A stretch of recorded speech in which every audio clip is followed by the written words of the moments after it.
Single থাকতে চাই, সাফ কথা সুস্মিতার। এফের সঙ্গে প্রেম শুধুই গুজব, প্রেম করছেন অভিনেত্রী সুস্মিতা দে।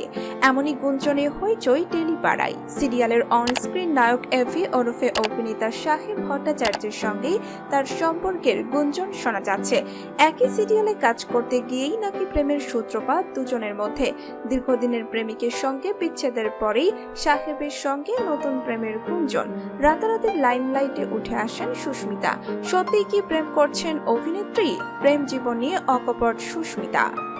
এ বিষয়ে এক সাক্ষাৎকারে সুস্মিতা মুখ খোলেন। সমস্ত গুঞ্জন উড়িয়ে অভিনেত্রীর স্পষ্ট কথা, এই পুজোয় তিনি সিঙ্গেলই থাকতে চান। সুস্মিতা বলেন, আমি আপাতত চাইছি না আমার জীবনে কেউ আসুক, আপাতত নিজের মতো করেই সময় কাটাবো। এবারের পুজোটা কথা পরিবারের সঙ্গে কাটাতে চান তিনি। পুজোতেও হয়েছে প্রেম।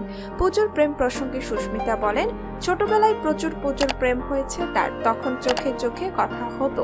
স্কুল কলেজে থাকতে পেয়েছেন প্রেম প্রস্তাব। তবে সুস্মিতা বলেন, তিনি যেহেতু একটু অন্তর্মুখী স্বভাবের, তাই কেউ সরাসরি প্রস্তাব দেওয়ার সাহস পায়নি। বন্ধুদের মারফতই প্রেম প্রস্তাব পেতেন তিনি।